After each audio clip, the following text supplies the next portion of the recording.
When we think of the Galactic Empire, what usually comes to mind are its cold, iron-fisted rule, the terrifying Death Star, and Emperor Palpatine, the dark force behind it all. But the Empire didn't simply spring into existence overnight. It was the result of a slow, insidious shift in philosophy and power that began long before the Clone Wars, carefully nurtured and manipulated by Palpatine himself. To truly understand how the Empire came to be, we need to unpack the core tenets that guided Palpatine's rise and see how his corrupting philosophy was woven into the fabric of the Galactic Republic. Order, through control, the foundation of Palpatine's rule. At the heart of Palpatine's ideology lies a simple but chilling premise. Order can only be maintained through absolute control. To Palpatine, chaos was the greatest enemy of peace, but his solution wasn't diplomacy or shared governance. Instead, he believed that fear and power must be centralized in a single figure, himself, to enforce order. This philosophy reflects a classic authoritarian mindset, where stability justifies the sacrifice of freedom. Palpatine's public persona as Chancellor emphasized unity and protection, but his private strategy aimed to dismantle democratic institutions and concentrate authority. His famous declaration in Revenge of the Sith, "I am the Senate," perfectly encapsulates this philosophy. By reducing the Republic's complex bureaucracy to a single person's will, he justified the collapse of the Republic's democratic traditions. Control wasn't just a tool for governance. It was a means of reshaping the galaxy's entire political structure. Fear as a motivator, manipulating anxiety to gain power. Closely tied to control is Palpatine's use of fear as a motivator. He understood that fear can be one of the most powerful tools for manipulating populations and individuals alike. By stoking the fears of the Senate, the Jedi, and the general populace, Palpatine positioned himself as the sole solution to a galaxy on the brink of chaos. From orchestrating the Separatist crisis to engineering the Clone Wars, Palpatine created an environment rife with uncertainty and dread. This manufactured crisis justified emergency powers that further consolidated his control. The fear of external threats, like the Separatists, masked the internal erosion of freedoms. Senators voted away their own power in the name of security, echoing historical parallels where governments use crises to centralize authority. Palpatine's manipulation of Anakin Skywalker's fears is a key example of this tactic on a personal level. Exploiting Anakin's dread of loss, Palpatine seduced him toward the dark side, promising power over death itself. An ultimate fear of every living being. The seductive nature of power, corruption, and ambition. Power itself is seductive, and Palpatine understood this better than anyone. His philosophy capitalized on ambition and the human and alien desire for significance and security. He didn't simply seize power by force, he offered it gradually, wrapped in promises of peace and prosperity. His political maneuvers disguised authoritarianism as benevolence, playing on the hopes and frustrations of the Republic's citizens. This seduction extended beyond the political realm into the spiritual. Palpatine embodied the dark side of the Force, which tempts with promises of strength and control. The allure of power blinded many, Jedi and politicians alike, to the cost of their compromises. Subtle introduction and normalization of corrupt philosophy. Within the Republic, Palpatine's genius lay in how slowly and subtly he introduced his corrupting ideas. Rather than abrupt conquest, he normalized authoritarian measures under the guise of necessity and goodwill.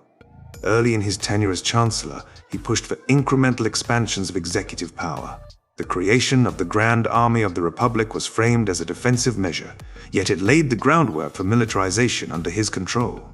The political paralysis and infighting of the Republic's Senate created a ripe environment for Palpatine's promises of efficiency. He exploited institutional weaknesses, portraying himself as the only figure capable of restoring order amid growing chaos. Palpatine's influence on key allies and opponents alike ensured minimal resistance to his reforms. He turned senators into loyalists through political favors, threats, and manipulation, making his rise appear inevitable. Key examples of early political maneuvers, laying the groundwork for empire. Let's highlight some specific moves Palpatine made early on to cement his control and set the stage for Imperial rule. 1. Engineering the Separatist crisis. Behind the scenes, Palpatine secretly controlled both sides of the Clone Wars.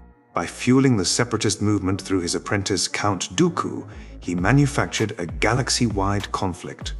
This conflict created a perpetual state of emergency, allowing him to justify extraordinary measures. The crisis deepened divisions and distracted the Senate from his growing power. It also primed the galaxy to accept authoritarian solutions as necessary evils. The granting of emergency powers. One of Palpatine's most significant early maneuvers was convincing the Senate to grant him emergency powers. These powers, initially temporary, allowed him to act unilaterally in the name of the Republic's security. This move eroded the system of checks and balances critical to democracy, enabling Palpatine to bypass legislative approval for his decisions. Once granted, these powers became the legal foundation for his eventual declaration as Emperor, undermining the Jedi Order. Palpatine sowed distrust toward the Jedi, portraying them as overreaching and disloyal. His manipulation culminated in Order 66, which turned the Republic's protectors into targets. By dismantling the Jedi, the Republic's moral and spiritual guardians, Palpatine removed the last major obstacle to absolute rule. This step was essential to replace the Republic's democratic ideals with imperial autocracy. Political manipulation and propaganda. Palpatine expertly used propaganda to justify his actions and reshape public perception. He framed the Republic's transformation as necessary progress, promising peace and stability. His public image as a humble, concerned leader masked the ruthless ambition underneath. Through carefully crafted speeches and media, he normalized authoritarian control and diminished opposition. Conclusion: the Empire as the culmination of a corrupt philosophy.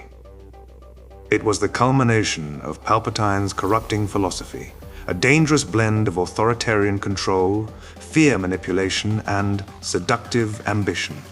By embedding these ideas within the Republic's political and social fabric, Palpatine ensured that when the Republic fell, the Empire rose seamlessly, cloaked in the guise of order and stability.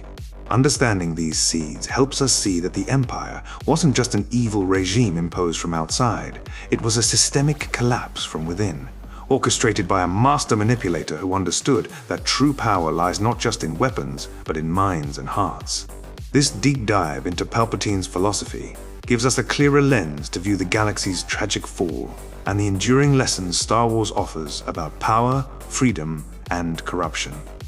The fall of the Galactic Empire marked a dramatic turning point in the galaxy's history, yet its shadow never truly vanished.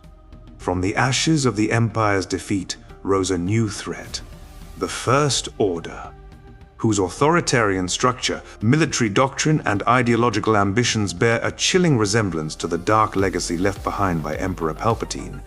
To fully grasp the rise of the First Order, we need to understand how it directly inherits and perpetuates the Imperial blueprint, and how figures like Snoke and Kylo Ren play critical roles in continuing Palpatine's vision of galactic domination. The First Order, a direct descendant of the Empire. After the Empire's collapse at the Battle of Endor, remnants scattered into the unknown regions, regrouping far from the New Republic's watchful eyes. There, the seeds of the First Order were sown, nourished by desperation, fanaticism, and a relentless desire to reclaim lost glory. Structurally, the First Order mirrors the Empire in many fundamental ways. Centralized authoritarian control, much like Palpatine's rule, the First Order is governed by a rigid hierarchy that concentrates power in the hands of Supreme Leader Snoke and later, Kylo Ren. Dissent is crushed and obedience is absolute. Militarized society. The First Order's entire culture revolves around military strength, discipline, and expansionism. Its stormtroopers, though trained differently from the clones or original Imperial troops, embody the same unyielding loyalty and martial prowess. Propaganda and indoctrination. The First Order invests heavily in ideological conditioning, training stormtroopers from childhood to serve without question. This echoes the Empire's use of fear and propaganda to maintain control over its subjects. These parallels demonstrate that the First Order is less a new regime and more a rebirth of Palpatine's empire, a phoenix rising from the ashes to continue the same dark mission under a new banner. Snoke and Kylo Ren, custodians of Palpatine's legacy. Central to the First Order's rise are two pivotal figures, Supreme Leader Snoke and his apprentice Kylo Ren. Their connection to Palpatine's vision is complex, blending both intentional continuation and unwitting perpetuation. Supreme Leader. Snoke's origins are shrouded in mystery, but it is heavily implied, especially through The Rise of Skywalker, that he is a creation or puppet of Palpatine himself. Snoke acts as a dark mirror to Palpatine, embodying the Sith Lord's manipulative mastery and desire for control without fully claiming the throne. Through Snoke, Palpatine's ideological framework persists. Snoke's use of fear, manipulation, and the dark side to consolidate power echoes Palpatine's tactics, while his cultivation of Kylo Ren as an instrument of control recalls Palpatine's mentorship of Anakin Skywalker. Kylo Ren, the tormented heir. Kylo Ren represents both the continuation and evolution of Palpatine's philosophy. His obsession with legacy and power is steeped in Palpatine's shadow, even as he struggles with internal conflict and doubts. Unlike Anakin, who fell under Palpatine's influence largely due to fear and desire to save loved ones, Kylo Ren's path is driven by a mixture of ambition, identity crisis, and a twisted sense of destiny. His aggressive push for dominance, alongside moments of vulnerability, showcase how Palpatine's corrupting philosophy can manifest in different ways across generations. Kylo's eventual confrontation with Palpatine in The Rise of Skywalker symbolizes the climax of this dark lineage, the attempt to usurp the old master's throne and impose a new order in his stead. Ideological similarities, the New Order and the First Order. The Empire's so-called New Order was more than a name. It was a vision of totalitarian control, suppression of dissent, and a galaxy ruled by fear and power. The First Order inherits this vision with remarkable fidelity, absolute control, and fear. Both regimes utilize fear as their primary tool. The Empire's Death Star and the First Order's Starkiller base serve as terrifying symbols of power meant to cow entire star systems into submission. The First Order's enforcement of obedience, through indoctrination, surveillance, and brutal military force, reflects the same mechanisms Palpatine used to keep the galaxy in line. This systematic suppression of freedom is core to the New Order's identity: supremacy and purity. The Empire was built on ideals of human supremacy and a rigid social hierarchy, often marginalizing aliens and non-humans. While the First Order is more covert in some respects, it carries echoes of this supremacist ideology, emphasizing order and hierarchy to maintain its grip. The myth of destiny and legacy. Both the Empire and the First Order rely heavily on myth-making. Palpatine's rise was wrapped in propaganda, framing him as the galaxy's savior from chaos, while the First Order cultivates a messianic narrative around their leaders, portraying their cause as the inevitable restoration of order. Kylo Ren's fascination with legacy, as well as his struggle to live up to Vader's shadow, exemplifies how this mythos motivates individuals within the First Order to pursue Palpatine's vision with zeal. Conclusion. A continuum of darkness. The First Order's rise is not a new story, but the continuation of a dark legacy first sown by Palpatine. Through its authoritarian structure, military doctrine, and ideological zeal, the First Order echoes the Empire's blueprint in chilling detail.